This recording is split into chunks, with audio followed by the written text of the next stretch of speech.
The dead have a way of clinging to you, long after you've put them in the ground. I should know. The man I buried in my heart nearly 70 years ago came back to haunt me just last night, his voice whispering on the wind that rattles the old window frames of this house. It wasn't a ghost, not in the way the stories tell it with rattling chains and spectral forms. No, this was something far more real. A memory so sharp and so potent it felt like he was standing right behind me, his breath warm on my neck, just as it had been on our last morning together. It's funny, isn't it? How a single moment can stretch across a lifetime, a tether that never quite breaks, no matter how hard you pull. My name is Glenda, and I am 88 years old. I live in the same small clapboard house, nestled in the rolling hills of rural Virginia, that has been my anchor through every storm life has thrown at me. The paint is peeling now, and the porch swing groans a familiar complaint whenever I sit. But every floorboard, every faded patch of wallpaper holds a piece of my story. My hands are gnarled with age, the skin thin as parchment, but my mind is a library where the books are never put back in the right order, but not a single one is ever lost. The most vivid stories are the ones that began here, under this very roof, in a time that feels both like yesterday and 1,000 years ago. Please subscribe to this channel, hit the notification bell, and leave a like on this video. And tell me in the comments, where are you listening from today? It all began in the bright, hopeful days of the early 50s. I was only 17 when I married Eugene. He was the kind of young man that seemed to have been born smiling, a light that drew everyone in. He wasn't the town hero or the star athlete. His magic was quieter, more personal. It was in the way he'd listen, truly listen when you spoke, and the way his presence could fill a room with an easy, comfortable warmth. He was the blacksmith's son, strong and dependable, with a laugh that could make the sourest old spinster in town crack a smile. We grew up together, our lives weaving around each other like two vines on the same trellis, so when he asked me to be his wife, it felt as simple and necessary as breathing. Our wedding was a simple affair at the little white chapel down the road. There was no lavish dress, no grand reception, just our families, a handful of friends, and the quiet, solemn promises of two young souls who believed their love was the only shield they'd ever need against the world. We were children, really, playing at being adults. But the love we felt was anything but childish. It was a profound, all-consuming thing, the kind of love you read about in books, the kind that makes you believe in forever. We moved into this house, his grandparents' old place, and for 10 blissful months, it was our kingdom. We filled it with laughter, with the smell of my baking and the sound of his whistling, with the quiet, contented sighs of two people who had found their other half. We planned our future, a life full of children and Sunday picnics and growing old together on this very porch. We were so sure, so beautifully, painfully naive. And then a letter arrived, a letter from the United States Army. Eugene had already served his time, but this was different. It spoke of a special mission, of a duty he couldn't refuse. The Korean War was supposed to be winding down, but the world was a complicated, messy place, and Uncle Sam had decided he needed Eugene one more time. I remember the silence that fell over our little kitchen as he read it. It was a heavy, suffocating silence, the kind that swallows all the air in a room. I saw the light in him dim, just for a moment, replaced by a shadow of grim resolve. "I have to go, Glenda," he said, his voice quiet but firm. He folded the letter with a precision that frightened me. "It won't be for long, I promise." A promise. We cling to them, don't we? We hold them like talismans, believing they have the power to bend fate to our will. He left on a crisp autumn morning, the leaves on the maple trees just beginning to turn to fire. I stood on the porch and watched him walk down the gravel path, his back straight, his stride confident. He never once looked back. I think if he had seen the terror in my eyes, he might not have been able to leave. I stayed there long after his car disappeared over the hill. A cold knot of dread tightening in my stomach. A primal instinct telling me that the man who had just walked away would never be the same again. A part of me knew, even then, that I was watching the end of my world as I knew it. The first few months were a slow, silent torture. His letters came, but they were sporadic, the paper thin and worn from its long journey. They were heavily censored, with thick black lines striking out words and entire sentences, leaving behind a skeleton of a message. The words that remained felt alien, hollow. They were his handwriting, but not his voice. He spoke of the weather, asked about the garden, told me he missed my apple pie. He never spoke of what he was doing, what he was seeing.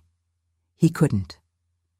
The vibrant, laughing man I married was being erased, replaced by a stranger who signed his letters simply, "Your loving husband, Eugene." Then the letters stopped, just like that. The silence that followed was louder and more terrifying than any news could have been. Days bled into weeks, weeks into an agonizing month. I spent my nights by the window, my gaze fixed on the dark, empty road, praying to a God I wasn't sure was listening anymore.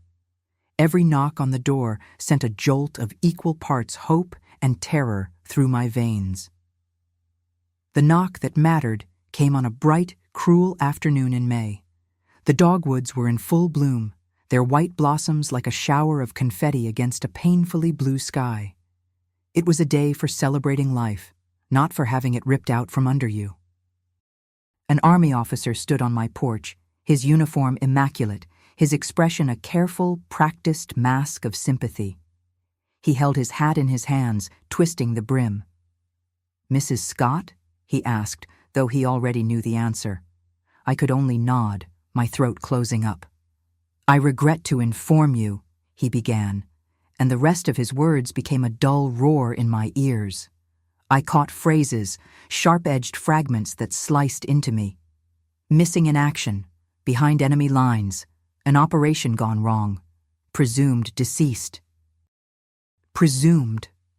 That one word was the cruelest of all. It's a word that offers no closure, no finality. It leaves you suspended in a purgatory of what-ifs. It gives you no body to mourn, no grave to visit, no solid ground of certainty to stand on, only the shifting sands of a desperate, clinging hope that you know, deep down, is a lie. There was no explanation, no details. Just a folded flag, a letter of condolence from the president, and the crushing, unbearable silence of the life we were supposed to have. The town wrapped me in a suffocating blanket of pity. "The poor thing," they'd whisper at the general store. "So young to be a widow." They'd look at me with sad, tilted heads, their kindness feeling like a weight pushing me further and further down. I was a ghost in my own life, haunting the rooms of my own home, surrounded by the echoes of a laughter I would never hear again. It was in this suffocating darkness that Clarence, Eugene's younger brother, became my lifeline. The two of them were cut from the same cloth, but stitched in a different pattern. Where Eugene was a blazing fire, Clarence was the steady, warm hearth. He was quieter, more thoughtful, with a way of seeing the world that was calmer, deeper. He carried a stillness about him that was the complete opposite of Eugene's restless energy. He started coming by under the guise of fulfilling a promise. "I told Jean I'd look after you if anything happened," he said, his voice soft, almost apologetic, the first time he showed up to fix a leaky faucet. He never stayed long at first. He would chop firewood for the winter, repair the fence around the garden, or simply leave a basket of vegetables from his own patch on the porch steps. He moved with a quiet competence, never asking for thanks, never making me feel like a burden. "You don't have to do all this, Clarence," I'd tell him, my voice still rusty from disuse. "I know," he'd reply with a small, sad smile, "but I want to." The seasons turned, each one marking another lifetime without Eugene. That first lonely summer bled into a stark, bleak autumn, which gave way to a winter so cold and so long I thought the world might never thaw. And through it all, Clarence was there. His visits became more frequent, less about chores and more about companionship. He'd find me sitting alone in the dark and would simply light a lamp, sit in the armchair across from me, and read aloud from a book of poems. He didn't push me to talk, didn't offer empty platitudes. He just shared his quiet strength, his peaceful presence, a balm on my shattered soul. Slowly, almost imperceptibly, I began to heal. It wasn't a grand recovery, but a series of tiny, fragile moments. The first time I laughed at one of his quiet jokes, the sound felt shocking and foreign in the silent house. The first time I found myself humming as I baked, using the vegetables he'd brought. I started to notice the time, waiting for the sound of his truck pulling up the drive in the late afternoon. I started making coffee the way he liked it, strong and black, having it ready for his arrival. I was stitching my life back together, piece by piece, and he was the steady hand guiding the needle. I remember the night of the big thunderstorm. The wind howled like a wounded animal, and the thunder was so loud it shook the very foundations of the house. Each clap sent me back to that moment the officer stood on the porch, each flash of lightning illuminating the empty space beside me in the bed. I was 17 all over again, terrified and utterly alone. I had run downstairs, wrapping myself in a blanket on the sofa, when a knock came at the door. It was Clarence, soaked to the bone. "I saw the lights on," he said, stepping inside. "Figured the storm might be bothering you." He didn't say anything else. He just sat with me in the living room, the two of us watching the lightning slash across the sky. And when a particularly violent crash of thunder made me jump, he reached out and took my hand. It wasn't a romantic gesture, not then. It was an anchor, a simple human connection that said, "You are not alone. I am here." His hand was warm and steady, and in its grasp I felt a flicker of safety I thought I had lost forever. Of course, the town talked. In a place this small, secrets are a currency, and speculation is the local pastime. Whispers followed us when we walked out of church on Sunday, the old biddies hiding their gossip behind their hands. "It's too soon," some said.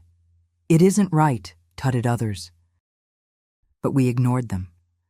What we were building didn't have a name yet, but it was real, and it was giving us both a reason to face the day. We were two people bound by a shared grief, finding solace in each other's company. It was as simple and as complicated as that. It was nearly 2 years after Eugene had been declared missing that Clarence finally gave our unspoken feelings a voice. It was a cold March evening.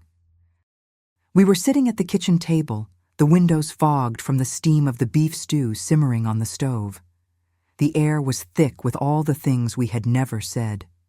"Glenda," he began, his voice barely above a whisper, yet it seemed to fill the entire room.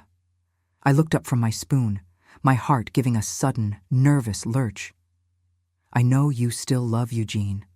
I know a part of you always will. He was my brother, and I loved him too."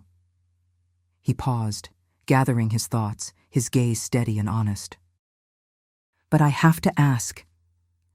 I have to know if there might be any room in your heart left for me." I stared at him, this good, kind man who had patiently taught my heart how to beat again. I wanted to say yes. I wanted to tell him that, to my own shock and shame, my heart had already made room for him, that it had been slowly, quietly making room for him for months. But the words caught in my throat, choked by a tidal wave of guilt. It felt like a betrayal, a desecration of the memory of the man I had promised to love forever. Loving Clarence felt like burying Eugene for a second time. He saw the conflict in my eyes, the silent war raging within me. "You don't have to answer now," he said gently, his kindness a fresh ache in my chest. "Take all the time you need. I'm not going anywhere." That night, sleep was a stranger. I lay in the bed that still held the ghost of Eugene's presence and wrestled with my soul. I thought of my husband, of our brief, perfect time together, of the vows we had made. Then I thought of Clarence, of his unwavering patience, his gentle strength, the way he had coaxed me back to life, not by trying to replace his brother, but by simply being himself. He wasn't a substitute for the love I had lost. He was a different love, a quieter, more mature love that had grown in the barren soil of my grief. By dawn, as the first pale light of morning filtered through the curtains, I knew my answer. My love for Eugene would always be a part of me, a beautiful, sacred memory sealed in time. But my life was for the living, and my heart, miraculously, was ready to live again. When Clarence knocked on the door later that day, I opened it with a trembling hand, but a steady resolve. "I've thought about what you said," I started, my voice shaking slightly. He just waited, his expression unreadable. "And the answer is yes. There's room in my heart for you, Clarence. I think maybe there always was." The smile that broke across his face was like watching the sun rise after a long, dark night.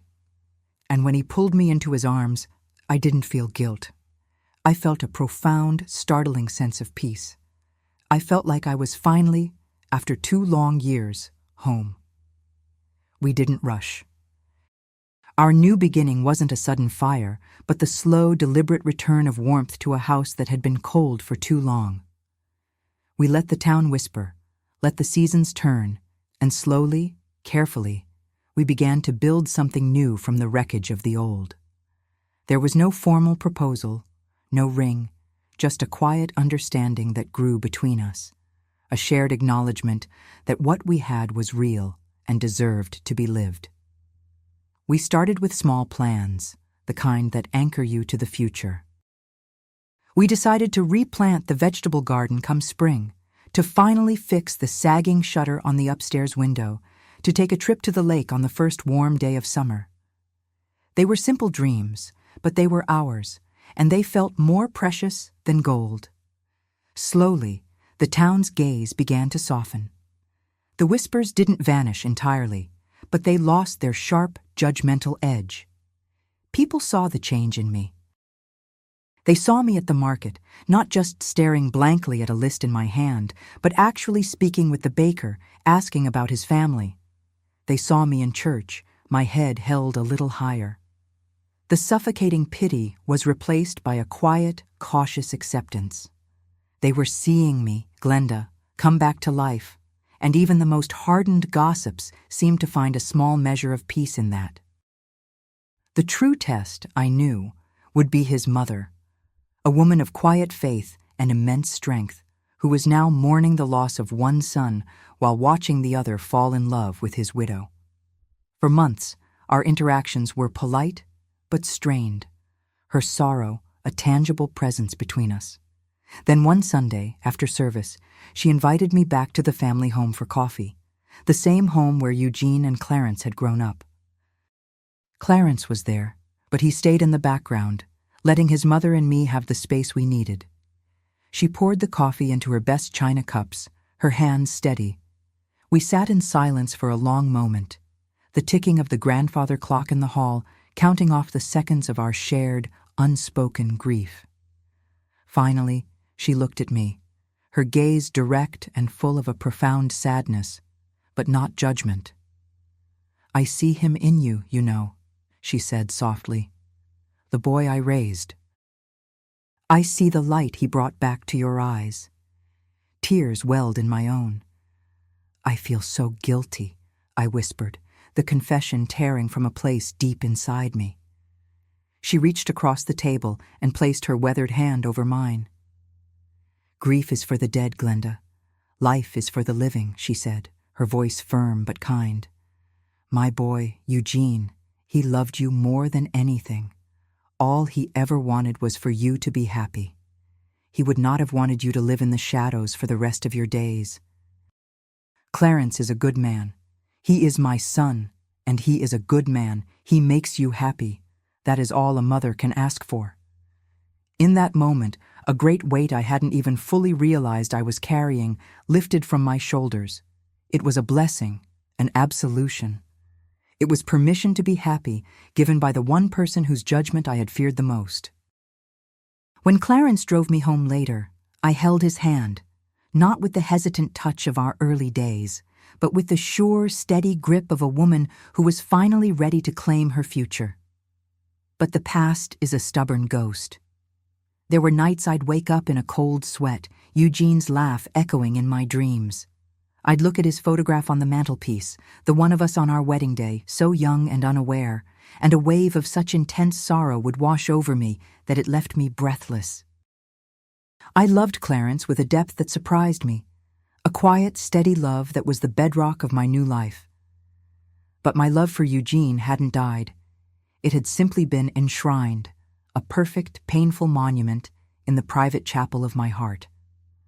I was learning that the heart is a strange and spacious place, capable of holding more than one truth, more than one love at the same time.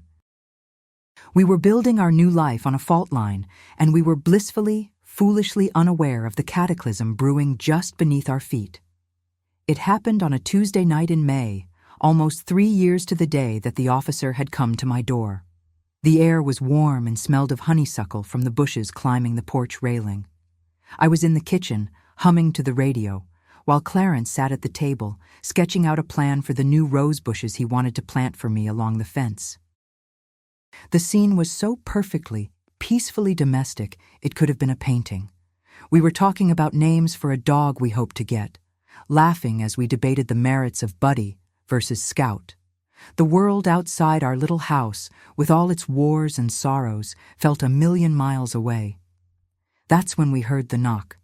It wasn't a friendly rap from a neighbor or the timid tap of a salesman. It was a series of hard, desperate blows, as if someone was using the last of their strength to summon help. The sound was so violent, so out of place in our quiet evening, that we both froze. Clarence's pencil stilled on the paper. The laughter died in my throat. We exchanged a look of confusion and alarm. "I'll get it," Clarence said, pushing his chair back. I remained at the table, my hand unconsciously clutching the edge, a strange, cold premonition creeping up my spine. I heard him unlatch the screen door, heard the hinges squeak, and then I heard a sound that split my world in two. It was a single word, choked out, a strangled mix of disbelief, horror, and a terrifying, impossible recognition. "Eugene?" Time stopped. The ticking of the clock, the croaking of the frogs outside, the hum of the refrigerator, it all ceased to exist. I was suspended in a bubble of perfect, ringing silence. My body moved before my mind could catch up. The chair I was sitting in clattered backward onto the linoleum floor as I shot to my feet, the noise unnaturally loud in the sudden stillness. I rushed to the doorway, my heart hammering against my ribs like a trapped bird. And there, standing on the porch, bathed in the pale yellow light from the house, was a ghost. My ghost, Eugene, my husband, the man I had mourned, the man I had buried in my heart, and finally let go of. He was here. He was real. But it wasn't him. Not the him I remembered. The man who had left was vibrant, his presence a tangible warmth. This man was a hollowed-out version, a shell. He was thin, so terribly thin, and he seemed to sway on his feet as if a strong breeze might carry him away. But it was his presence, or lack thereof, that was the most shocking. The light that had once burned so brightly in him was gone, replaced by a deep, dark emptiness that seemed to pull all the light and warmth from the porch into it. His voice, when he spoke my name, was a dry, rasping sound, a noise that hadn't been used for a very long time. "Glenda," he breathed. "I'm home." My knees gave way. The world tilted, the porch lights blurring into streaks. Clarence caught me before I could fall, his arm a solid grounding weight around my waist. For a long, surreal moment, the three of us stood frozen in that impossible tableau. The dead man, his wife, and his brother, each of us trapped in a nightmare from which we couldn't wake. Clarence, ever the steady one, was the first to break the spell. His voice was tight, strained, but it held. "Come in, brother," he said, his words sounding foreign and strange. "You must be exhausted." Eugene stumbled inside, his steps uncertain, his gaze sweeping across the familiar room as if he were seeing it for the first time. He looked at the new curtains I had sewn, the armchair Clarence favored, the photograph of him on the mantel that I had never had the heart to take down. He was a stranger in his own life. He sank into the chair at the kitchen table, into the very seat Clarence had just vacated. It was his chair again. Everything was his again. We sat down opposite him, a chasm of unspoken questions and impossible realities separating us. The silence was a living thing, pulsing with fear and confusion. "They told me you were dead," I finally managed to say, my voice a trembling whisper. "The army. An officer came to the house." A flicker of something, anger, pain, I couldn't tell, crossed his face. "I wasn't dead. I was a prisoner," he said, the words coming in short, difficult bursts, as if each one was a stone he had to dredge up from a deep, dark well. "They held us for years. No contact, no names. We were ghosts." He swallowed hard. "I escaped, walked for weeks. All I could think about was coming home. To you." His gaze, which had been fixed on the table, drifted up. It landed on my hand, which was resting on the table. And then it moved to Clarence's hand, which had, without either of us consciously realizing it, moved to cover my own. A small, instinctive gesture of comfort, a gesture that told a story all its own. We snatched our hands apart as if burned, but it was too late. The damage was done. He had seen. He understood. A chilling calm settled over his features, a stillness that was far more terrifying than any rage would have been. "I see," he said, his voice flat, devoid of emotion. "It's been a long time." "Eugene, we thought you were gone," Clarence began, his voice pleading. "Everyone did. We mourned you." Eugene raised a hand, a gesture of infinite weariness that silenced his brother. "Not now," he rasped. "Please, I can't. Not right now." He pressed the heels of his hands to his eyes. "I just need to rest. I need to sleep for a week." We led him to the guest room. Not our room. Not the room that had been mine and Eugene's, and was now mine and Clarence's. The distinction felt both monstrous and necessary. I brought him clean linens and a glass of water. He took them with a numb, silent detachment, his movements slow and disconnected. When he closed the door, the soft click of the latch sounded like a gunshot in the silent house. Clarence and I found ourselves back in the kitchen, two statues on opposite sides of the room, unable to look at each other, unable to speak. The life we had so carefully built over 2 years had been demolished in less than 5 minutes.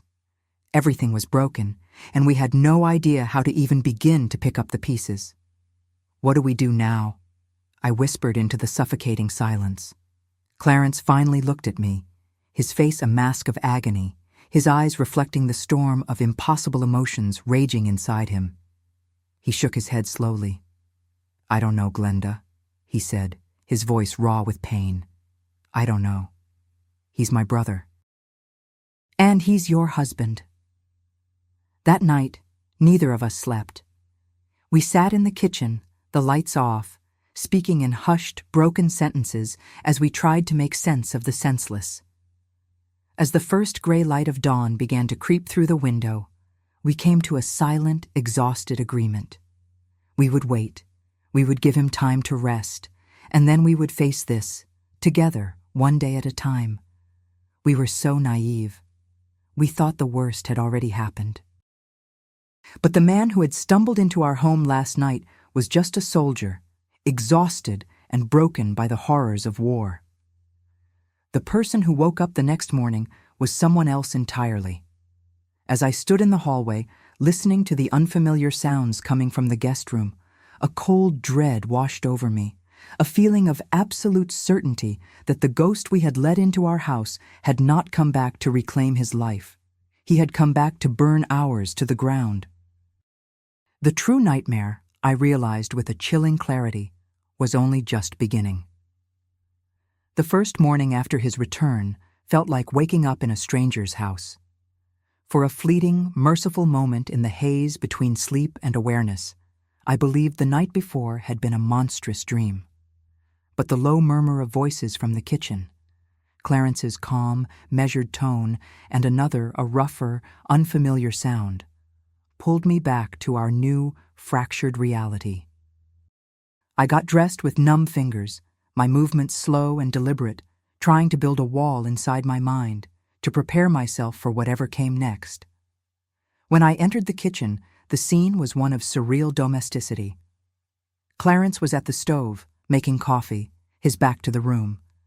Eugene was sitting at the table, in his old chair, staring at a cup. He hadn't slept. The space around him felt agitated, and a deep weariness radiated from him like a chill. He looked up when I entered, and his gaze was sharp, probing, a stark contrast to the hollow emptiness of the previous night. "Good morning," he said.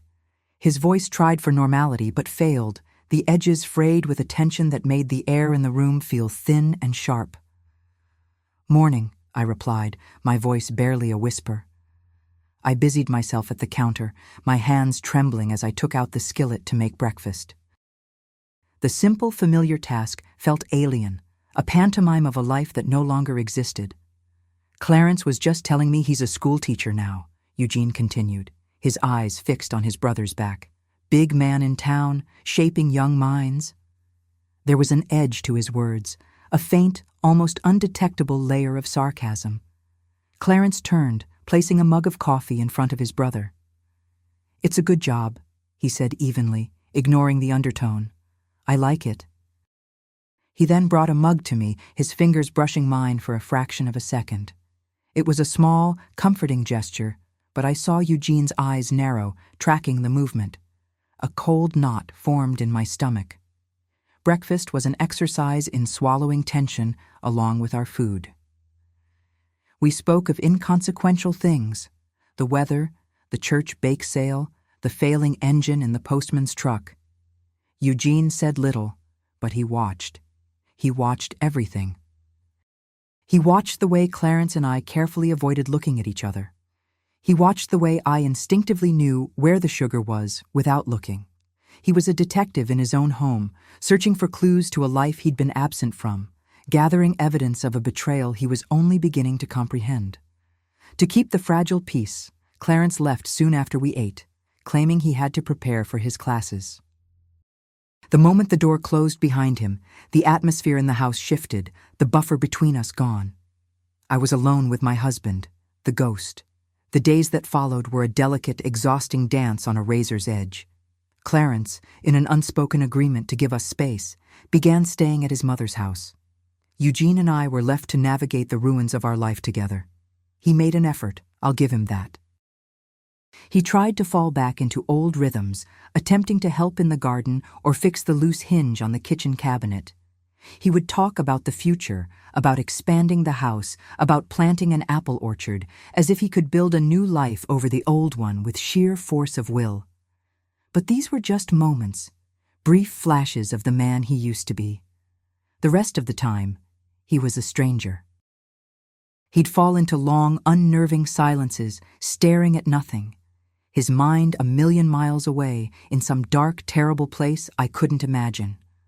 A car backfiring on the main road would make him drop to the floor. The slamming of a door would make his entire body go rigid. He was a soldier, still fighting a war, only now the battlefield was our quiet, peaceful home. The nights were the worst. The first night he tried to sleep in our bed, the bed I now shared with his brother, was the last. I was woken in the dead of night by a violent thrashing beside me. He was tangled in the sheets, his body arched and rigid, guttural sounds tearing from his throat. He wasn't just having a nightmare, he was reliving something. His eyes were wide open, but seeing nothing in the room. "Eugene!" I cried, reaching out to touch his shoulder. "Wake up! It's me, Glenda!" He reacted with the speed of a cornered animal, throwing an arm out with such force that it knocked me from the bed. I landed hard on the floor, the air forced from my lungs. He was on me in an instant, his hands on my shoulders, his expression a mask of pure, primal terror. He didn't see me. He was looking through me, at an enemy only he could see. "Eugene, please!" I sobbed, the fear so intense it was a physical taste in my mouth. "It's Glenda! You're home! You're safe!" My name, my voice, finally seemed to penetrate the fog.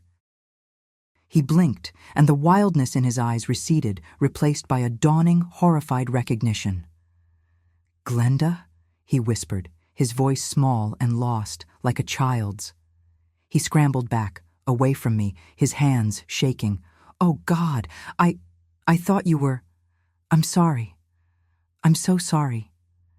"It's okay," I managed to say, pulling myself up, my whole body trembling. "It was just a dream." "No," he said, his voice suddenly lucid and hard as stone. "It wasn't a dream." From that night on, he insisted on sleeping in the guest room.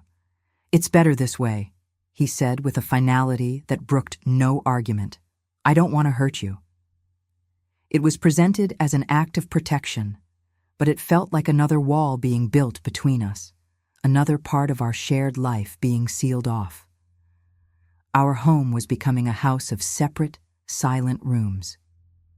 Clarence still visited regularly, a quiet, steady presence in the swirling chaos of our lives.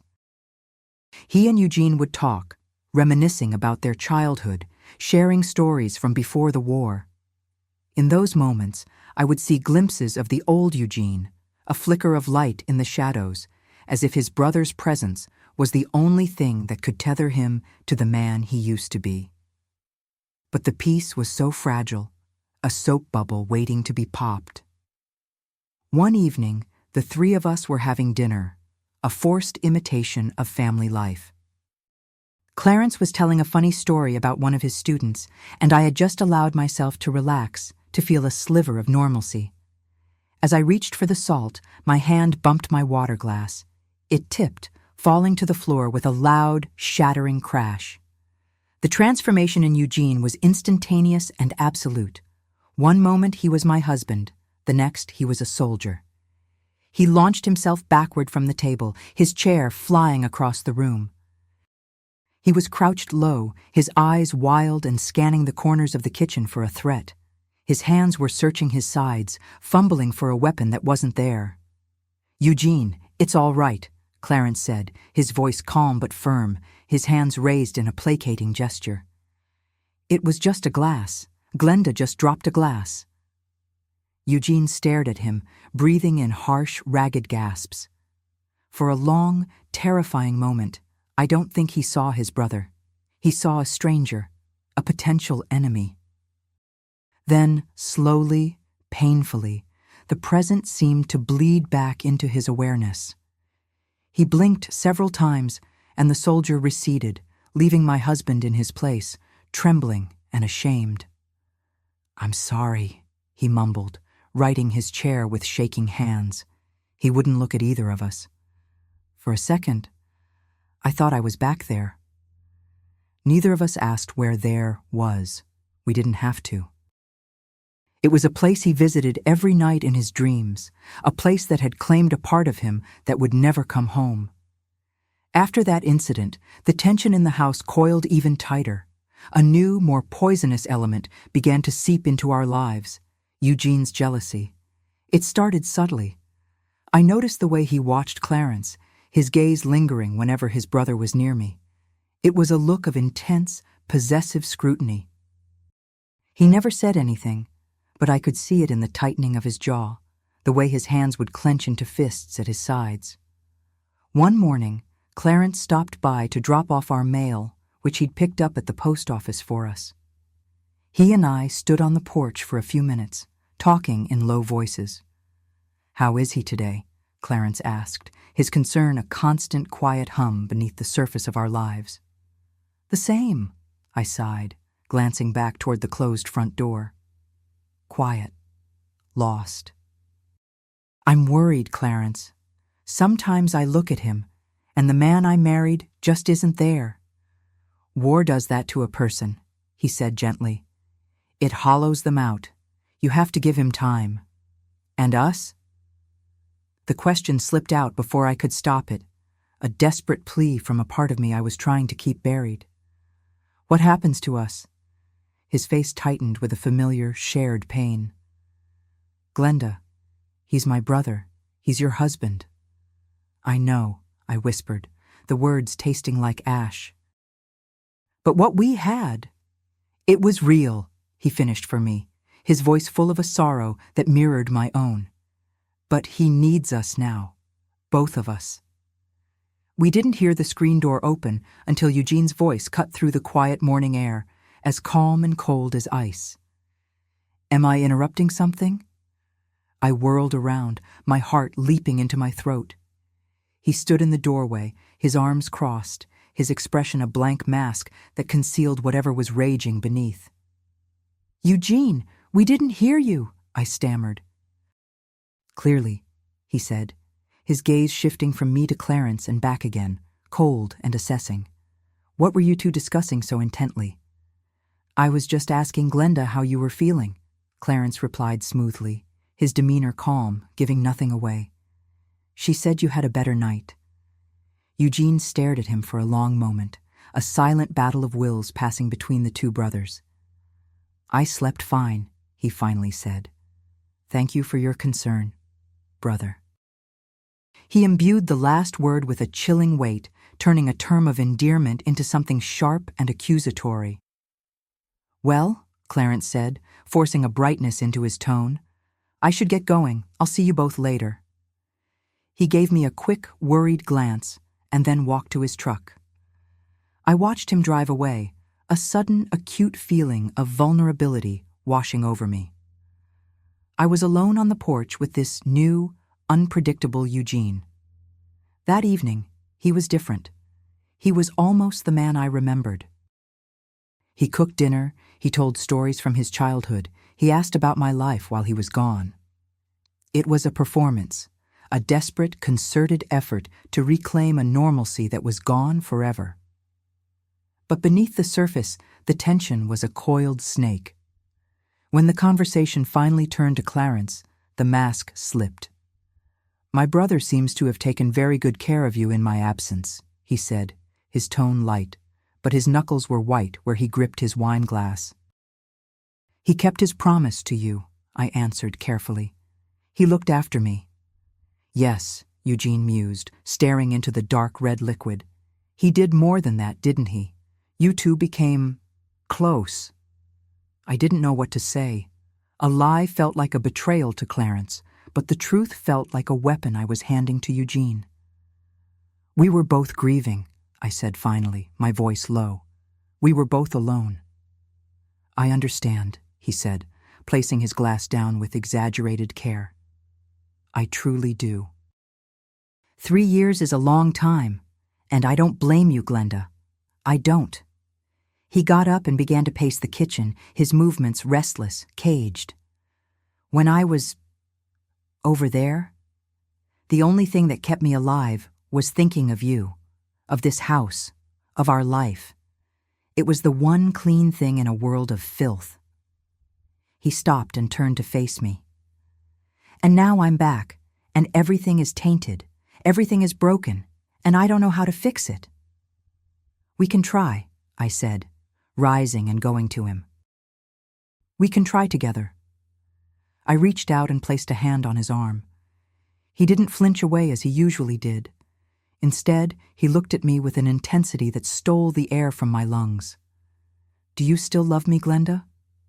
The question hung between us, simple and devastating. Did I love him? I loved the boy I married, the memory of the laughing man who had promised me forever. But the man standing before me, this haunted, volatile stranger, filled me not with love, but with a growing, suffocating fear. And then there was Clarence, whose quiet, steady love had become the anchor of my life. A part of me will always love you, Eugene, I answered, because it was the only truth I had to give. It wasn't the answer he wanted. I saw it in the flicker of pain and anger that crossed his face before he masked it. But he nodded slowly, as if accepting a bitter defeat. "It's a start," he said, his voice flat. "I suppose it will have to be enough." Later that night, he moved his things from the guest room back into our bedroom. He didn't ask, he simply did it, a silent, deliberate act of reclamation. I lay beside him in the dark, stiff as a board, every muscle tensed. He didn't touch me, but his presence was an overwhelming weight, the heat of his body a terrifying reminder that my life was no longer my own. I was lying next to a stranger who wore my husband's face, a prisoner in my own bed, and for the first time I was truly, deeply afraid of what he might do next. The decision for Eugene to move back into our room was not a decision at all. It was a verdict delivered without a trial. The nights became a form of exquisite torture. I would lie perfectly still on my side of the bed, my back to him, every muscle coiled tight. I'd listen to his breathing, sometimes shallow and quick, other times a low, guttural rattle as the nightmares took hold. He never thrashed violently again, as if some part of him was consciously suppressing it, but I would feel the bed tremble with his silent convulsions. I'd feel the heat of his fevered skin radiate across the inches of empty space between us. Sleep, for me, became a series of shallow, terrified dips into unconsciousness, from which I would surface with a gasp, my heart pounding, always checking to see if he was awake and watching me in the dark. More often than not, he was. I would see the faint glint of his open eyes fixed on the ceiling, his mind miles away, his body a tense, hostile presence beside me. Our house, my sanctuary, transformed into my prison. There were no bars on the windows, no locks on the doors, but I was as captive as any inmate. Eugene became my shadow. If I went to the kitchen to bake, he would sit at the table, silently watching my hands knead the dough. If I went to the garden to weed, he would follow, taking a seat on the back porch, his gaze a physical weight on my shoulders. He claimed he was simply trying to reacquaint himself with his home, but we both knew the truth. He was a warden, and I was his sole prisoner. My world shrank to the walls of that house, and the air within it grew heavy, thick with unspoken accusations and a fear so constant it became a part of my breathing. He began a quiet, systematic purge of the last 3 years, an attempt to erase Clarence's presence from our home and from my life. It started with small things. A book of poetry Clarence had lent me disappeared from the nightstand. The hand-carved birdhouse Clarence had made for me, which hung from the old oak tree, was found on the ground one morning, shattered, knocked down by the wind, Eugene claimed, though the previous night had been perfectly still. Each act was a small, calculated cruelty, a message that the life I had built in his absence was being dismantled, board by board. The final, most brutal act of this erasure came a few weeks later. He announced it one evening with a chilling, false cheerfulness. "I've ordered us a new bed, Glenda," he said, as I stood washing the dinner dishes. "A fresh start for us." I stopped, the soapy plate slipping in my hands. I knew what he was doing. The bed we slept in, the bed he had moved back into, was the same one I had shared with his brother. It was a tangible, nightly reminder of my life without him, and he could no longer stand it. This wasn't a gift. It was an exorcism. "That's a thoughtful thing to do, Eugene," I managed to say, my voice tight. "You don't sound pleased," he observed, coming to stand behind me, his presence making the small kitchen feel claustrophobic. "Is there some reason you're attached to the old one?" I turned to face him, my heart hammering. "No," I lied. "No reason at all. It was just a surprise." The new bed arrived the following week on a large truck. Eugene directed the delivery men with a brisk military efficiency. And then he set about destroying the old one. He didn't just carry it out. He took it apart with a methodical, focused rage. He splintered the wooden headboard with an axe, tore the mattress open with a hunting knife, and dragged the pieces into the field behind our house. He built a pyre, and as dusk settled, he set it on fire. I watched from the kitchen window as the flames leaped into the evening sky, consuming the last physical remnants of the quiet, gentle peace I had known with Clarence. Eugene stood before the fire, his form a dark silhouette against the roaring orange light, and I saw not a husband trying to build a new future, but a man trying to burn the past to ashes. His control began to extend beyond our front door. When our neighbor, the baker's wife, stopped by with a fresh loaf of bread, Eugene met her on the porch before I could even get there. I heard her ask, her voice friendly, "And how is that dear Clarence doing?" "He's fine," Eugene's voice cut in, smooth and cold. "But Glenda and I are rather busy today. Thank you for the bread." He took the loaf and closed the door, leaving her standing on the steps. He was building a wall around me, brick by brick, cutting me off from the world, from any source of comfort or support. Trips to the market, once a small escape, became monitored excursions. He insisted on coming with me, walking a step behind, his silence a constant unnerving pressure. I knew I had to see Clarence. I had to warn him. My chance came on a Friday. Eugene had taken a part-time job at the blacksmith shop, a desperate attempt to project an image of normalcy to the town. With him gone for the afternoon, I practically ran to the market, my heart filled with a frantic, desperate hope. I found Clarence near the fishmonger's stall. The moment he saw me, his cautious smile faded, replaced by deep concern. "Glenda," he said, pulling me aside to a quieter corner of the bustling square. "What is it? You look terrified." "I am," I whispered, the words tumbling out in a rush. "It's getting worse, Clarence. He watches me, every second. He's taking the house apart, piece by piece, anything that reminds him of us. He burned our bed. He's not just grieving, he's obsessive. There's a coldness in him that scares me." He listened, his expression growing grimmer with every word. "What can I do?" he asked, his voice low and urgent. "Tell me what to do." "I don't know," I confessed, tears blurring my vision. "I feel so trapped. He's not the man we knew. He's a stranger, and I'm locked in a house with him. If you are ever in real danger, you get out and you run to my mother's house. Do you hear me?" he said with a fierce intensity. "Don't hesitate." "I miss you," I whispered, the admission a painful luxury. "I miss you too," he said, his voice thick with emotion. "More than I can say." We stood there for another moment, two people trapped in an impossible situation, before I forced myself to leave, terrified Eugene would come home early. The brief meeting, which should have been a comfort, only amplified my fear. I had seen the worry in Clarence's eyes, confirming that my terror was not imagined. My blood ran cold when I got home and saw Eugene's car already in the driveway. He was sitting at the kitchen table, cleaning his old hunting rifle, the pieces laid out on an oilcloth with chilling precision. He didn't look up immediately, letting the silence stretch until my nerves were screaming.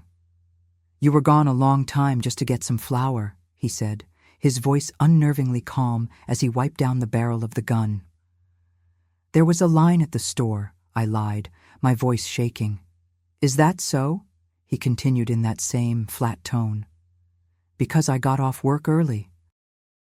Thought I'd surprise you, maybe take you for a drive. I saw you, at the market, talking to my brother." He finally looked up, and his eyes were like chips of stone. Looked like a very serious conversation. "He was just asking how you were," I stammered, my lie pathetic even to my own ears. "Was he?" he said, clicking a piece of the rifle back into place with a sharp metallic snap. "He seems very concerned about my well-being." He stood up, the assembled rifle in his hands. He didn't point it at me, but he didn't have to. Its presence was a declaration, a shift in the balance of power that was absolute. I think it's time we put an end to all this whispering, all this worrying. I stared at him, my heart frozen with dread. What are you talking about? A strange, tight smile touched his lips. I'm talking about forgiveness, Glenda, about moving on, as a family. He leaned the rifle against the wall. I think I'm going to invite Clarence over for dinner tomorrow night. The three of us. It's time we cleared the air, once and for all. The suggestion was so insane, so utterly contrary to the menacing energy that filled the room, that I could only stare at him in stunned silence. It was a trap. I knew it. He knew I knew it. But his voice was so calm, so reasonable, that to refuse would be to admit guilt, to confirm his every suspicion. It was the most brilliant, cruelest move he had made yet. The next 24 hours were the longest of my life. I moved through the motions of preparing for the dinner like a sleepwalker, every chop of a vegetable, every stir of the pot, feeling like a step toward my own doom. Eugene was a whirlwind of false bonhomie, whistling as he set the table with my best dishes, chilling a bottle of wine. He was playing the part of the magnanimous husband, the forgiving brother, and the performance was utterly terrifying. Clarence arrived at 7 o'clock, his expression wary but resolute. He had brought a bottle of wine, a peace offering. "Welcome, brother," Eugene boomed, clapping him on the shoulder with a heartiness that was painfully artificial. Come in. We have so much to talk about." Dinner was a masterclass in psychological torture. Eugene steered the conversation, telling old stories of their childhood, laughing uproariously, constantly refilling Clarence's glass. He was charming, he was witty, he was the old Eugene, and it was the most frightening thing I had ever seen. Clarence played along, his answers cautious, his body tense, his eyes constantly darting to me, checking, questioning. After the main course, Eugene leaned back in his chair, swirling the wine in his glass. The jovial mask dropped away, replaced by a look of sober gravity. "It's good to have you here, Clarence," he said, his voice dropping to a more serious tone. "It's good for us to be together like this, as a family. It's what I dreamed about all those years I was gone." "We're all glad you're home, Eugene," Clarence said carefully. "Are you?" Eugene asked, his eyes locking onto his brother's. "I've been thinking a lot about what happened, about you and Glenda." He paused, letting the tension mount. "And I've realized I don't blame you." A flicker of surprised relief crossed Clarence's face. I held my breath. "You thought I was dead," Eugene continued smoothly. "And Glenda was alone. You stepped in. You took care of her. You kept your promise to me." He took a slow sip of wine. "But things became complicated. Feelings developed. That's only human, isn't it?" He looked at me, a cold, knowing smile on his face. "And now I'm back, and we're in this difficult situation." "We'll find a way to work through it," Clarence said, a hopeful note in his voice. "I agree," Eugene said. "And I think I've found the solution, a way for us all to move forward without anyone else getting hurt." He set his glass down and folded his hands on the table, looking like a judge about to pass sentence. "You love her, don't you, brother? And she has feelings for you. And she is my wife, whom I love more than life itself. It seems to me that the problem is not a lack of love, but an abundance of it." A sick, cold dread was pooling in my stomach. I had no idea where he was going, but I knew it was somewhere terrible. He smiled, a wide, unnatural stretching of his lips. "So here is my proposal. We don't have to choose. We don't have to be enemies. Glenda is my wife, that will not change. But you are my brother. Why should we let this tear our family apart? There is enough of her to go around. We can share a modern family." The silence that followed was absolute. It was so profound I could hear the blood pounding in my own ears. I looked at Clarence. His face was pale, his expression a mixture of utter shock and revulsion. I felt a wave of nausea so strong I had to grip the edge of the table to keep from fainting. The man sitting across from us wasn't just broken by war. He was twisted, his mind warped into something monstrous. He wasn't talking about love. He was talking about ownership, about the ultimate act of domination and humiliation. Clarence pushed his chair back abruptly, the legs scraping harshly against the floor. "I think I should go," he said, his voice dangerously quiet. Eugene's smile vanished. "Why?" he asked, his tone turning hard. "Don't you like my idea? I thought you wanted to be with her, or was that only when my back was turned?" "You're sick, Eugene," Clarence said, his voice shaking with barely controlled rage. "You need help." "Enough," I finally cried, finding my voice. "Stop this. Just stop it." Eugene turned his cold gaze on me. For a moment, I saw a flicker of the wildness from the night he'd attacked me in bed, a raw, uncontrollable fury. Then it was gone, masked again by a veneer of pained reason.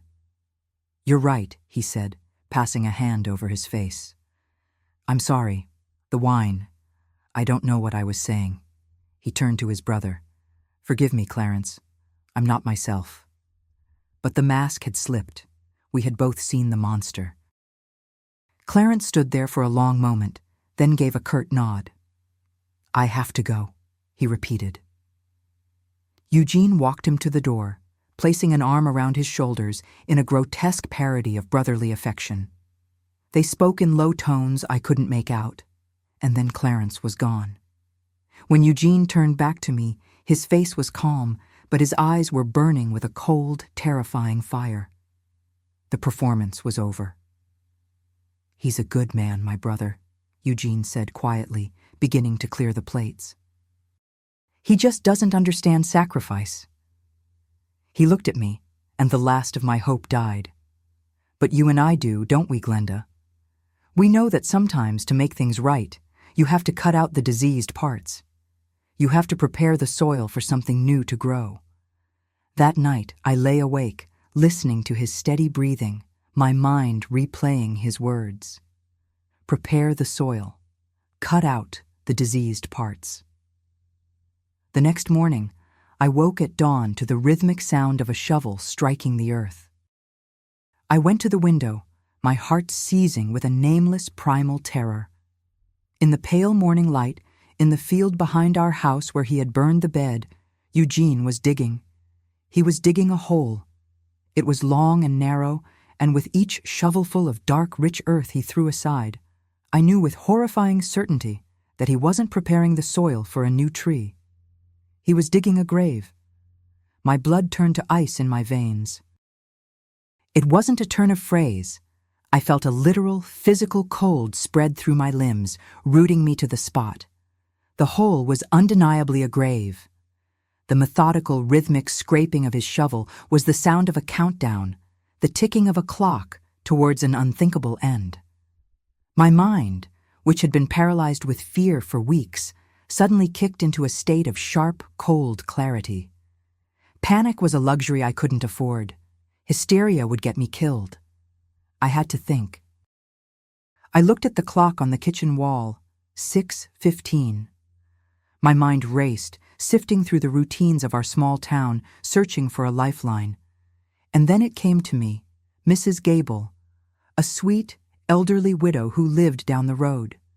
Every single morning, rain or shine, she walked past our house at precisely 7 o'clock on her way to early mass at the chapel. She was my only hope. My hands shook, but my purpose was firm. I found a scrap of paper and a pencil, and I wrote, my words a frantic scrawl. "Clarence, he's lost his mind. He's going to kill you. Don't come here. He's digging a grave. Call Dr. Miller. For God's sake, don't come. Glenda." I folded the note into a tiny, tight square, my heart hammering a frantic rhythm against my ribs. I had less than 45 minutes. I needed an excuse to be outside, near the road. I grabbed the laundry basket, still filled with yesterday's clean, dry sheets. It was a flimsy pretext, but it was the only one I had.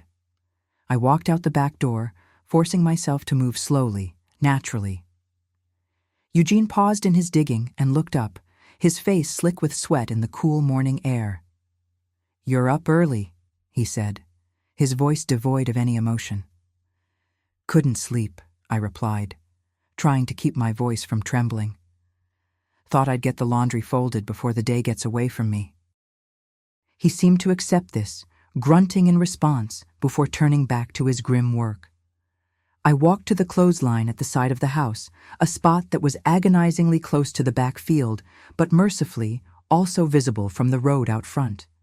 I began to unpin the sheets, my movements stiff and clumsy, my eyes darting constantly between the road and the man in the field. Every minute felt like an hour. The rhythmic thud of his shovel was a horrifying soundtrack to my desperate wait. Finally, I saw her. Mrs. Gable's familiar, slow-moving figure appeared over the crest of the hill. I took a deep breath and hurried to the front gate, praying Eugene wouldn't look up. "Mrs. Gable!" I called, my voice a loud, urgent whisper. She stopped, startled. "Glenda, dear, is everything all right? You look pale as a sheet." "I need you to do something for me," I said, pressing the folded note into her soft, wrinkled hand. "It's a matter of life and death. Please, you must give this to Clarence Scott, the schoolteacher, as soon as you can." Her eyes widened as she felt the note, her expression shifting from neighborly concern to alarm. "Good heavens, child, what is this?" "There's no time to explain," I pleaded, glancing nervously over my shoulder. "Just promise me you'll give it to him, and please tell no one you saw me." "Glenda!" Eugene's voice boomed from the back of the house, sharp and suspicious. "Who are you talking to?" I froze, my blood running cold again. He had heard me. Mrs. Gable, bless her heart, didn't miss a beat. She raised her voice to a cheerful, grandmotherly pitch. "It's only me, Mr. Scott, just admiring your lovely garden." He appeared at the corner of the house, the shovel held loosely in one hand, his eyes narrowed, scanning the scene. Mrs. Gable smiled serenely at him. "I was just telling your wife my arthritis is acting up something fierce this morning, and I find I'm completely out of Epsom salts for a soak. I was wondering if I might borrow a cup." It was a brilliant, simple lie. Eugene's gaze shifted from the old woman to me, his eyes boring into mine, trying to see past the terror to the truth. "Of course," he said, his voice tight with suspicion. "Glenda, go fetch Mrs. Gable her salts." I had no choice. I walked back to the house, feeling his eyes on my back every step of the way. As I passed him, he grabbed my arm, his grip like iron. "What did you give her?" he hissed, his voice a low, menacing growl. "Nothing," I whispered back, trying to wrench my arm free. "She needed salts, that's all."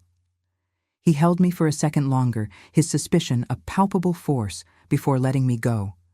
I ran inside, my legs shaking, grabbed the box of Epsom salts, and ran back out. I handed them to Mrs. Gable, my hands trembling. "Thank you ever so kindly, dear," she said, her eyes communicating a deep, unspoken understanding. "I'll see that package gets delivered right away." She gave Eugene a polite nod and continued on her way, her pace just a little quicker than before. I watched her go, a tiny, fragile seed of hope planted in the barren landscape of my terror. But my hope withered the moment I turned back to the house. Eugene was standing there, a strange, triumphant look on his face. "I decided to call Clarence," he said, his voice casual, but his eyes gleaming with a feverish light. "Did it just before I came out to dig. I woke him up, poor fellow. But I told him I'd had an epiphany, that I wanted to apologize properly. I've invited him for lunch. He'll be here around noon." The world tilted on its axis. He had already set his trap. Clarence was coming. My note, my desperate warning, would be too late. The grave was for noon. The hours that followed were a surreal, waking nightmare. Eugene came inside, washed the dirt from his hands, and acted with an unnerving, cheerful normalcy. He insisted on helping me prepare lunch, humming an old tune as he peeled potatoes, his earlier menace replaced by an eerie calm. He was an executioner preparing the last meal for his victim. I moved around him in a fog of pure terror, my mind screaming, my body performing the mundane tasks of making a meal. At noon, exactly as he'd said, there was a knock on the door. "That'll be him," Eugene said brightly. "Go on, Glenda. Let my brother in." I walked to the door on legs made of lead. When I opened it, Clarence stood there, a cautious but hopeful expression on his face. "He sounded better on the phone this morning," he said to me in a low voice. "Like his old self. I thought maybe—" "It's a lie," I whispered frantically, trying to warn him with my eyes, with my entire being. "Clarence, you have to leave. He's dug a—" "Brother?" Eugene's voice cut me off, warm and welcoming from right behind me. He put a hand on my shoulder, a gesture of ownership. "You came. I'm so glad. Come in, come in. Lunch is ready." Clarence stepped inside, his hopeful expression faltering as he saw the stark terror in my eyes. But it was too late. The trap was sprung. Lunch was the most grotesque parody of a family meal I have ever endured. Eugene was the perfect host, telling stories, laughing, pouring wine. But under the surface, the air was electric with violence. I could barely swallow my food, my gaze darting between the two brothers, one playing a deadly game, the other completely unaware of the stakes. "You know," Eugene said after the meal, pushing his chair back, "I started a new project in the garden this morning. Something special for the family. You have to come see it." This was it. "Clarence, maybe you should go," I said, my voice shaking. "You have papers to grade, don't you?" "Nonsense," Eugene insisted, his voice hardening. "He has to see this. It's important." He led us out the back door. As we walked toward the field, I managed to fall a step behind and grab Clarence's arm. "A grave," I breathed, so quietly I wasn't sure he heard. But I saw his body stiffen, saw his eyes widen for a fraction of a second before his expression became a mask of controlled calm. He understood. We stopped before the hole in the ground. It gaped at us, a dark, oblong wound in the green earth. "Here it is," Eugene announced with a grand theatrical sweep of his arm. "A place for a new beginning, a place to bury the past." "That's a deep hole for a memory, Eugene," Clarence said, his voice steady despite the horror of the situation. "The roots need to go deep if they're going to hold," Eugene replied with that terrifying, empty smile. He walked over to the small tool shed nearby. When he emerged, he was holding the hunting rifle. "Eugene, what are you doing with that?" Clarence asked, his voice still calm, positioning himself slightly in front of me. "I'm finishing the job," Eugene said, his voice dropping its pretense, now flat and cold as a tombstone. He raised the rifle, pointing it directly at his brother's heart. "I'm putting things right." "Please, Eugene, no!" I screamed, the sound tearing from my throat. "I'm not trying to solve a problem, Glenda," he said, never taking his eyes off Clarence. "I'm removing a disease. The war taught me that. You find the infection, and you cut it out, before it spreads. He's the infection, the thing that tainted my home, that tainted my wife." "Brother, listen to me," Clarence said, his hands raised slightly. "This isn't you. This is the war talking. Let us help you." "Help me?" Eugene let out a short, barking laugh. "You helped yourself to my wife. You thought I was dead, so you moved in and took my place." "It wasn't like that," I sobbed, stepping forward to stand between them, my body a fragile, useless shield. "It was grief. We were lost. Please, I'm begging you, put the gun down. I remember the man I married. He was a good man. He wasn't a killer." For a split second, I saw a flicker of doubt in his eyes, a crack in his terrible resolve. "Get out of the way, Glenda," he said, his voice thick with a pain so profound it was almost a physical thing. "You don't know what I am. You don't know what they made me do." The rifle trembled in his hands. He was on the edge. It was in that moment of fragile indecision that another voice called out, thin and reedy, from the side of the house.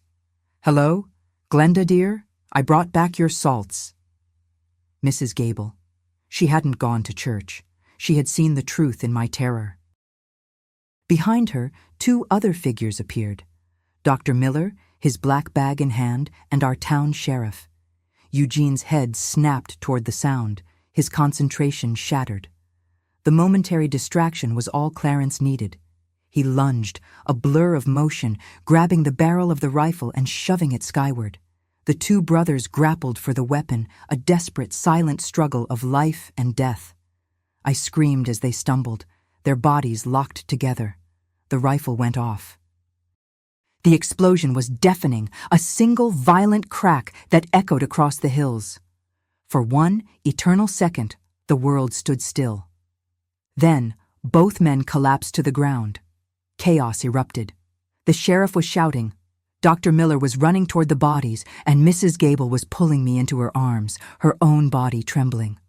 "Are they alive?" I shrieked, my voice raw. "Please, God, tell me they're alive." Dr. Miller rose from his knees, his face grim.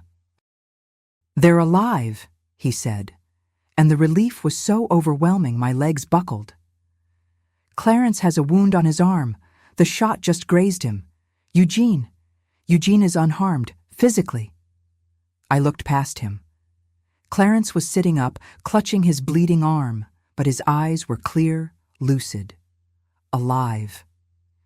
Eugene was also sitting up, but he was staring into nothing, his hands limp in his lap, the rifle lying on the grass beside him. The fight had gone out of him, but so had everything else. The light, the darkness, the rage, the pain, it was all gone. He was an empty vessel. As the sheriff helped him to his feet, I looked at the man who had been my husband, now a hollow shell being led away. "The war," I whispered to no one in particular. He came home, but he never really left the war. They took him to the Veterans Hospital over in the next county, a place for men with wounds no one could see.